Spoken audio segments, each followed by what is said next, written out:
Hello and welcome to the MyVA Dayton podcast, coming to you from Dayton, Ohio. This is the show where we talk with veterans in the Western Ohio region to share their stories and share what's happening at the Dayton VA Medical Center.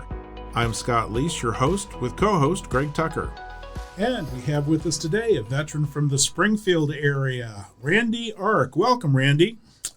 Thank you. I'm glad to be here. We're glad to have you. Randy is an Army veteran and also a veteran of the Vietnam War. He was drafted back in 1967 and became a U.S. Army Medical Corpsman. He now volunteers in a variety of activities and causes in his community, and also is a huge advocate of the Springfield community-based outpatient clinic, which is part of the Dayton VA. Welcome again, Randy. Well, thank you very much. Well, before we get to know a little bit more about you, we're going to put you to the test. It's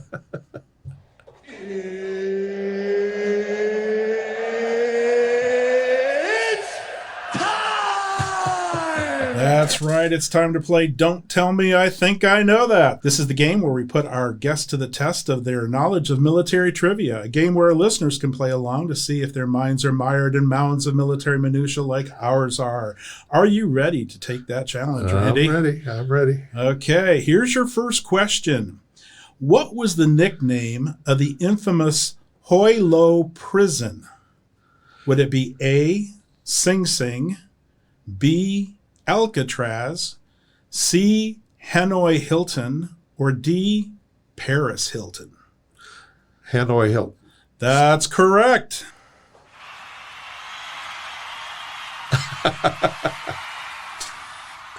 Good answer, Randy. Well, I kind of figured you'd know that one since you are a veteran of Vietnam. In fact, that's what all our questions are about today is Vietnam. So we're going to put you to another test here with question number 2.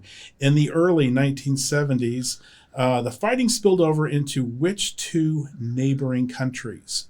Would it be A, France and Germany, B, Guatemala and Nicaragua, C, Laos and Cambodia, or D, China and the USSR? C. C, Laos and Cambodia is the correct answer. Okay, now here we go. This is for all the money now. Your third and final question. Which military decoration was awarded to nearly 352,000 servicemen who served in Vietnam? Would it be A, the Flying Cross, B, the Red Cross, C, the Purple Heart, or D, the Bleeding Heart? C, the Purple Heart. It is the Purple Heart. Great answer. So, Greg, what have we got for Randy for playing our game today? Well, Randy, we have for you today some Dayton VA industrial strength chip clips designed by NASA's aerospace engineers to keep your chips crisp on your next stellar space journey or wherever you may be traveling in the near future. Compliments of the Dayton VA. I have always wanted these. I'll bet you have. They're very sought after. Everybody loves our chip clips. So, yeah, be careful with those. They are industrial strength. So we're going to take a quick break here right now. When we come back, we'll hear more from our Army veteran, Randy Ark. My name is Corporal Bradley Joseph Seitz. Jerry Reed. Kate Weber. These are real veterans facing a real challenge. I have PTSD. And I have PTSD. I have PTSD. Post-traumatic stress disorder can happen to anyone, I was still in a war zone in my mind. but treatment can turn your life around. Treatment has really saved my life. To learn about PTSD and how treatment can help you, call your local VA medical center or visit ptsd.va.gov. And we're back with Vietnam veteran Randy Ark. Hey, Randy, you spend a lot of time volunteering in your community now. One of the things you are dedicated to is serving as a member of the Springfield C-Box Clinic Advisory Council. Tell us what's happening there today. You know, how is the council working to help the veterans there? Well, it helps in many different ways. We reach out and try to reach veterans to let them know, make them aware of what they're entitled to as veterans. Many veterans don't know what they can, like compensations and stuff like that. And we had one member that put up a lot of Purple Heart parking areas, special areas to do that. But it's a very, very dedicated group. We are trying to educate ourselves on what's going on in the community and what's needed, and reaching out and helping develop just to help veterans. That's mainly the main push is helping veterans realize what's offered to them that they may not know about. Right. And how do you get the word from those veterans? Well, one of the neatest things we did at the old clinic was we opened it up and had a day, and we promoted it, that veterans could come in and they could meet with people that from the commission, Veterans Commission here there in Springfield, and sit down with them and they look up this person's records and stuff to see what he may be entitled to. And people would come in, they'd have a cup of coffee, they would go back and find out some information that maybe they didn't have before. And I thought that was pretty cool, because they would come in and, whereas they probably wouldn't on their own. Right. And that gives you an opportunity to not just talk to them, but to listen to them and hear what they're saying. Sure. Tell me, what's been one of the most rewarding experiences in regards to that? Oh, that's a tough one. I guess the most rewarding is it just comes every now and then. Things will happen that we're all going, yeah, okay, good, and we get excited when something good happens for other people. It might be a money thing, it might be a house thing, it might be a compensation that they didn't know they were getting, or something that's backlogged, and all of a sudden they get a lump sum of money. You go, oh my gosh, this is great. They could move out of that trailer, they could, whatever. And so it's just here and there, little, I can't think of one specific thing that tops everything else. But Sure. But I also understand that you do some work with the Clark County Veterans Memorial Park in Springfield. What are you doing with that? I call it my park. Your very own park. My park. And everybody knows what I'm talking about. We have, we started out years ago in 2011 with a war dog memorial. And war dog memorial. What is a war dog? A war dog were dogs used in war. And they would go down in the tunnels and all kinds of stuff. And he really didn't mess with them. We'd see them coming across our compound sometimes, and they'd have these muzzles on, and everybody would say, "Don't mess with those dogs." But anyway, there were a lot of dogs and their handlers that we wanted to acknowledge, and so we had a memorial, raised money for it, and everything, in 2011, and that's when I first got in the Purple Heart chapter. They allowed me to be a part of the chapter, even though I didn't have my credentials yet. I was still working on that. But we did the War Dog Memorial. Then we did the Dog Tag Memorial. I don't know if you saw pictures of it. I think I sent them somewhere. But it's a memorial in the shape of a dog tag. It has 63 men from Clark County that died in Vietnam on that dog tag. And there's a chain coming down from it. It's beautiful.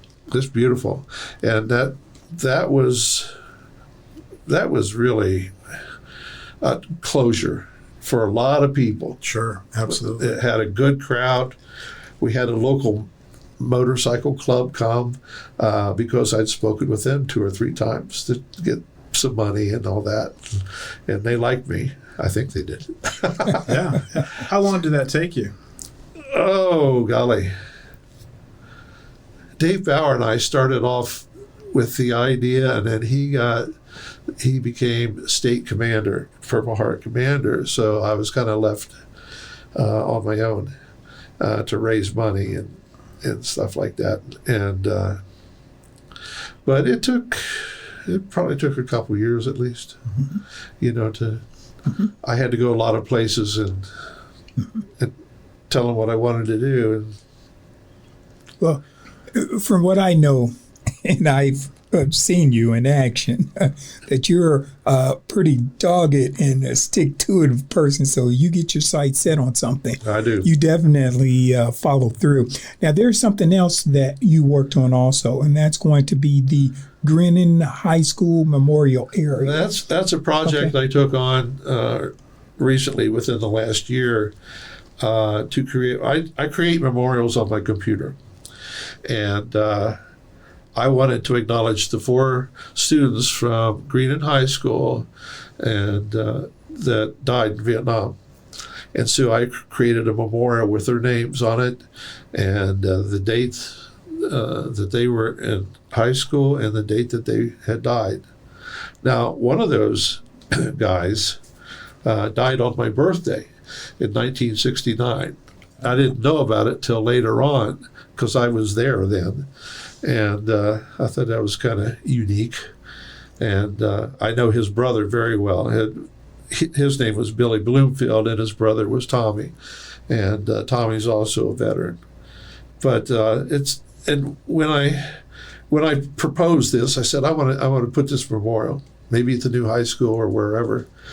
And all of a sudden, a lot of people got interested in creating and renovating a memorial area at the old high school, with the benches and monuments and putting everything in one area, lights, flags, poles, the whole bit. So that's what it's all gone on, and it's been approved. And the superintendent, he's gung-ho for it. And so I got everybody on board. I got everybody meeting. Yeah. So Randy, tell us a little about why did you join the Army? I joined the Army mainly because, when I got drafted, there were only 2 places you could join, Army or Marines. Nothing else was open. So, but I chose the Army because my father was in World War II in the Army. And I admire my father so much. I wanted to do what he did and go where he went and train the way he was trained and all that kind of stuff, even though it was probably a different kind of training. But also, after I got drafted, I joined the Army so I could choose to become a medic. That's what I wanted to be.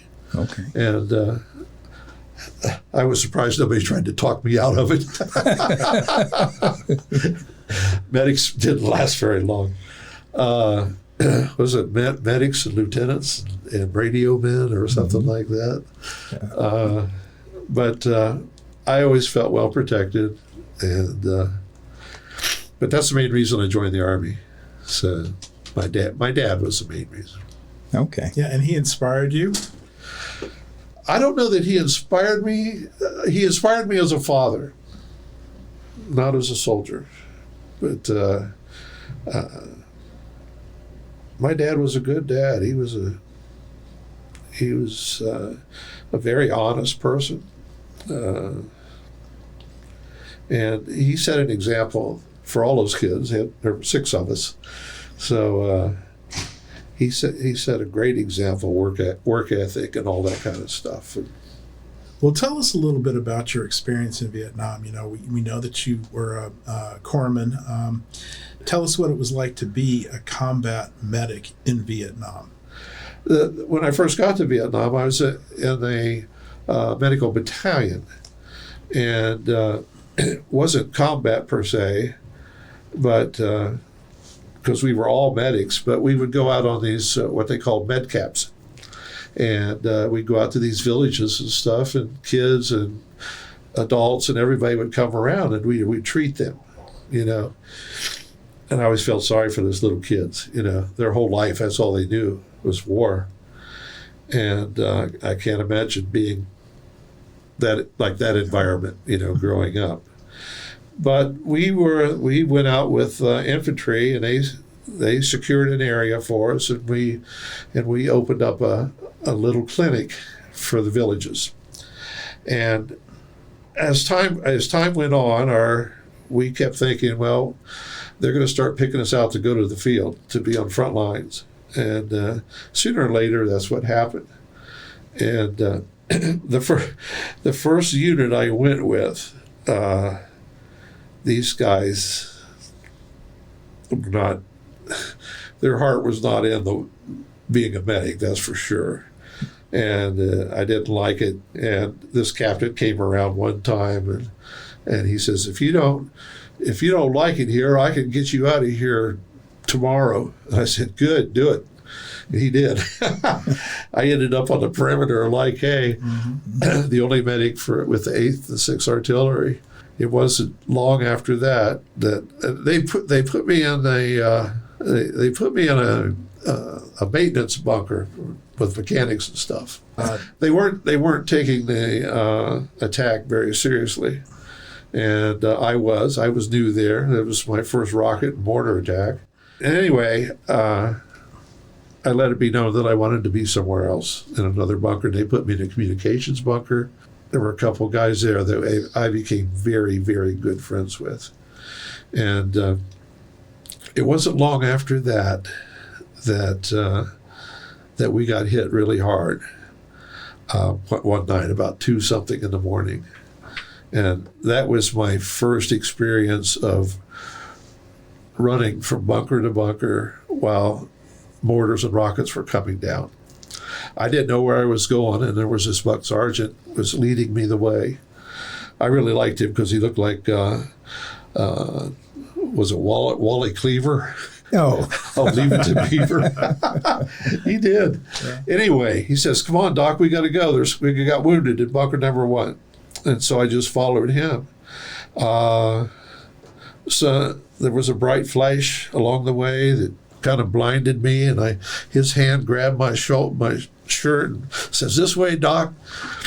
And I get inside the bunker, and there's a light hanging from a cord swinging like this because of the explosions. And I always use the other guys. I said, look, is there anybody in here bleeding where you see the blood spurting and anything? I got to figure out who's hurt.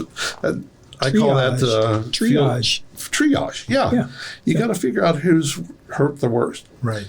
So I had a few there. And the neat thing that I found out about these guys on the guns is when they called in a firing mission, and there's mortars and stuff all over the place out there, they go out on the gun, and pretty soon I got more wounded. But they went out for the firing mission, helping somebody out maybe 20 miles away. They did that. And I always admired them for that. But they were wounded in other bunkers. I think we had a total of maybe 17 wounded that night. And so that was my baptism of fire, I guess. Yeah. But well, and I think a lot of people that go into that field aren't necessarily prepared for the fact that you're going to be on the front line. Yeah. That you think you're going to be at a hospital back behind the lines, sitting in a MASH even, or further air-conditioned hospital with pretty nurses. Yeah.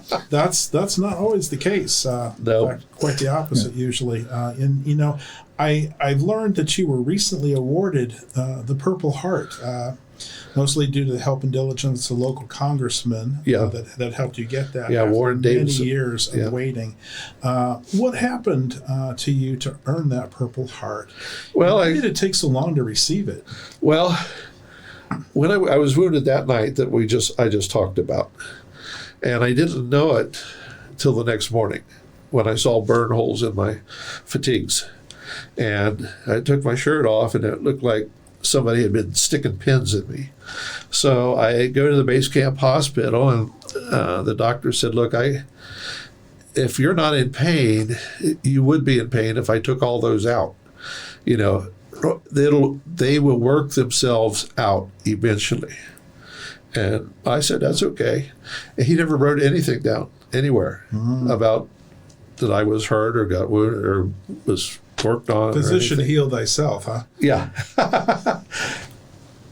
So, time goes on, and, I finally get out of Vietnam, and I didn't think anything about a Purple Heart. What I did get was, it was my third Army Commendation Medal with a V for valor. And that was something that affected me later on, that particular medal. But once I got... But that helped document the occurrence as well. Yeah, where I was. And, Right. and for a long time, they weren't going to give me a combat medic badge. And I said, I got papers that show I was in combat. I mean, I don't know what the deal is with it, but there was a colonel that we were out at Phuc Vinh. We set up a fire base at Phuc Vinh, and a colonel came up and gave me a combat medic badge. He says, you've earned this. And he said, but don't wear it now because it's silver. You get yourself a black one, subdued. So, people like to shoot medics. So. Especially shiny objects. Yeah. I have to tell you, I had a big old scorpion in my bedroll that night, first night in Phuc Vinh. And I go, oh my gosh, how am I going to get this thing? So what I did, I had a big Bowie knife that somebody had given me. I ran it through. I hope I can say this. And stuck it to the ground so I knew where it was. That dang thing lived over an hour like that. Oh, my goodness. Yeah. That's not the kind of buckmate that I think I'd care for. Well, we're going to take another quick break here. When we come back, we'll hear more from Randy about his experience with the Dayton VA Medical Center. I was in the military, and I didn't know that when I left, I was eligible for health care through the VA. I thought you had to be disabled or have been wounded. Another vet told me I should check it out. Now I have the care I need at the Dayton VA. Don't wait another day to see how the VA may help you. I'm a vet, and it's my VA. Make it your VA today. To enroll, call 937-268-6511, extension 5336, or visit dayton.va.gov. And we're back with Army and Vietnam veteran Randy Ark. So, Randy, we know you are very proud of being a veteran, and you serve your community by volunteering in so many different ways, helping to ensure veterans receive the recognition and care they deserve. Tell us, if you would, how the VA has cared for you, and what your experience has been with the Dayton VA and in specific, the Springfield Clinic. Well, that's a very, very good question. I hear, like on Facebook or wherever, horror stories about certain places, And I always say, man, I have been treated like a king at the Dayton VA. I have never had any issues. And, go ahead and finish what you were saying. The Dayton VA notified me when I was I was actually going through a battleship down in Louisiana somewhere. They called me, and my son even took a picture of me talking on the phone on that battleship. And they said, is there any reason why you would have metal? We found some metal near your backbone, your spinal column. And I said, yeah, there's probably a good reason. And they said, well, we don't want you to get an MRI for at least 3 months till we investigate this. Because I guess that would pull the metal out, the magnetism. Yes. Could possibly do that. So that was when I first thought about having shrapnel in me. I always set off stuff going in airports. The teachers used to laugh at me. I'd walk through and they'd go, whatever. And I'd tell them before I walk through, I said, it's going to go. I know it's going to go. And I had a piece fall out of my knee when I got home from the farm. I wish I'd have kept it. It was a little tiny curlicue, sharp thing. It fell out of my knee. But anyway, I forget what the question was now. Your experience at the Dayton VA.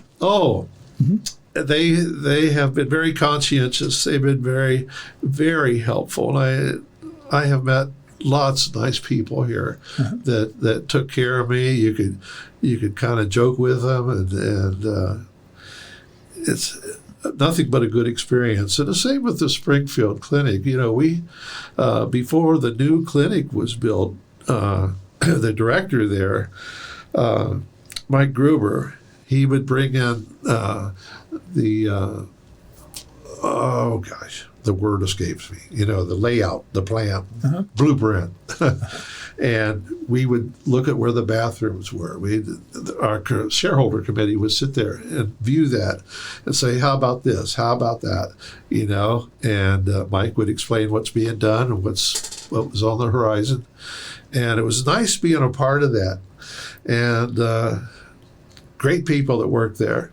They were, that's where I got on 3 or 4 different committees there. They would ask me to participate. And so it's nice. It's a good place. It's a good place.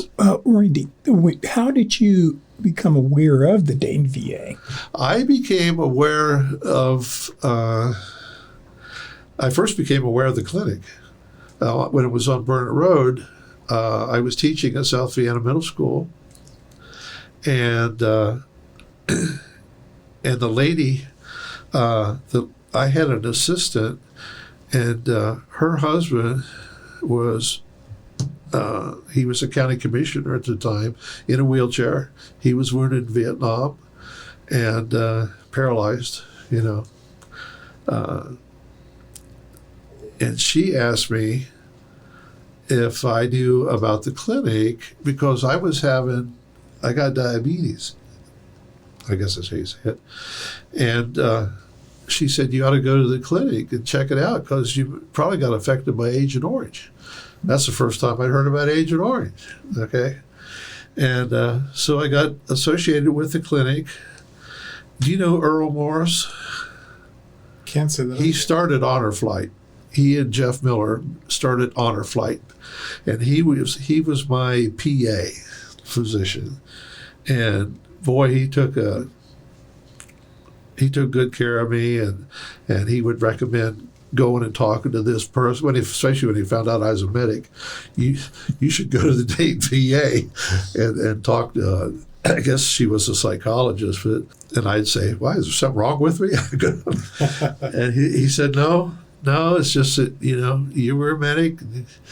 It might be something you may want to know about yourself, And so I talked to this psychologist maybe 45 minutes, and within 2 weeks I was getting money, compensation. And I kept thinking, boy, must be something wrong with me. But she was really nice. Everybody there was nice. And that's how I got associated with the Dayton VA through the local clinic there on Burnett Road at the time. That's how all that happened. Now, Randy, was there any apprehension at first about going to the VA? No, not really.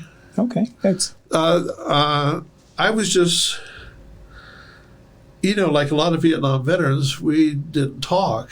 When we got back. I mean, for years, I didn't even want to meet other Vietnam veterans.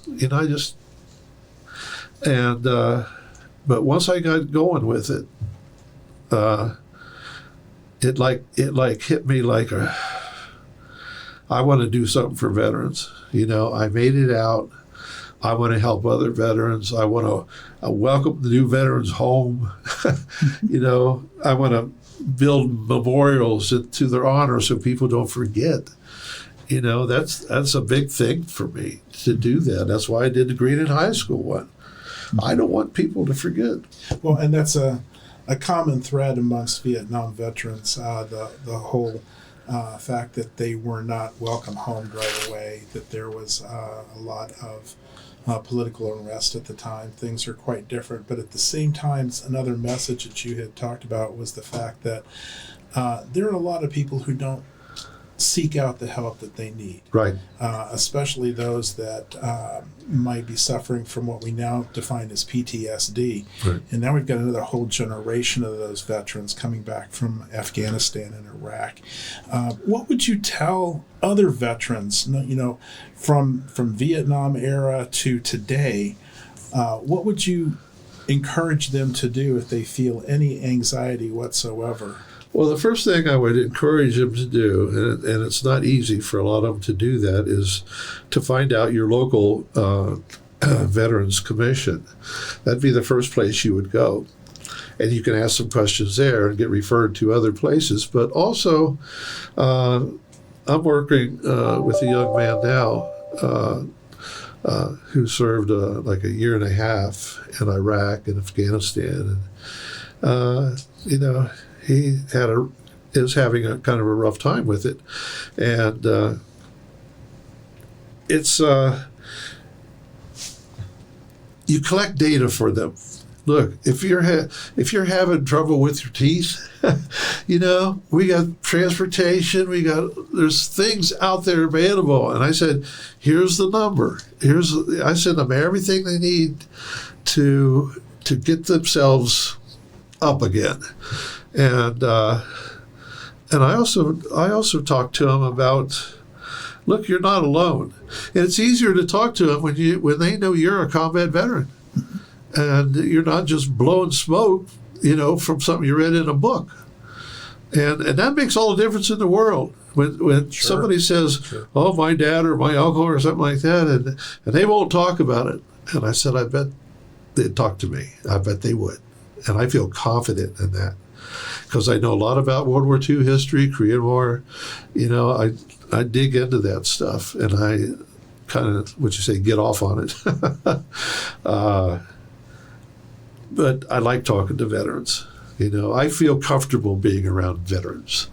Like at the Day of Remembrance, I think I said something to that effect. Oh, yes. You feel like everybody in there has got your back, and they would die for you, and I die for them.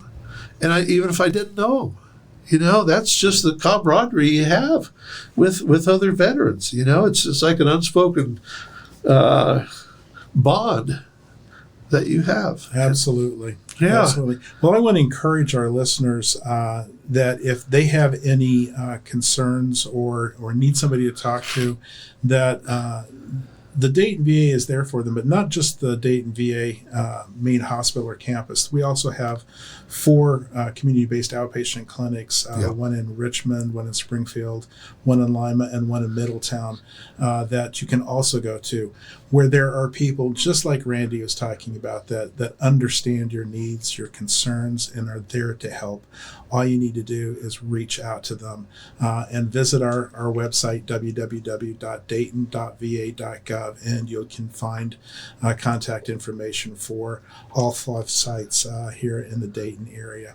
Randy, we really want to thank you for taking time to come share your story with us today and your experience with the Dayton VA Medical Center. Yeah. Well, thank you very much. I enjoyed being here with you two and doing what we're doing, and I just pray that it will help other veterans in the long run. As we do too. Yeah. Thanks again, Randy. You're Thank welcome. you.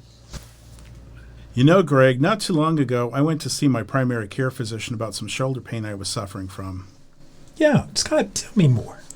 Well, after an x-ray and an MRI, they had found that I had torn a rotator cuff muscle. And fortunately, it was not bad enough that it warranted surgery, but the pain was still unbearable. And my mobility had been severely limited because of the injury. I could not put my arm over my head or behind my back. I'm telling you, it was killing me. That's when my doc sent me to receive physical therapy at the Dayton VA Medical Center.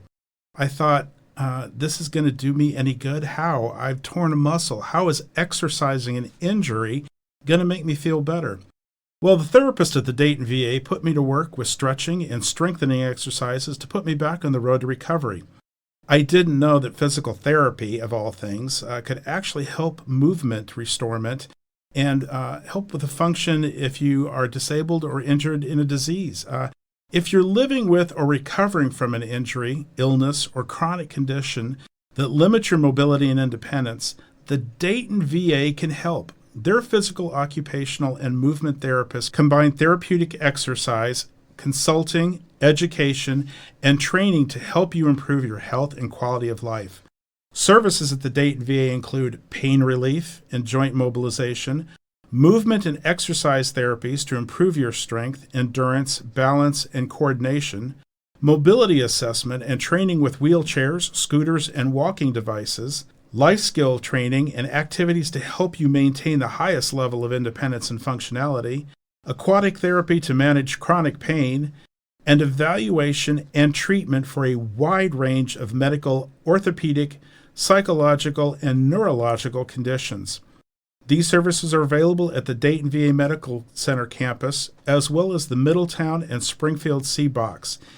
If you're in pain and ready for treatment, contact your primary care provider today for a referral.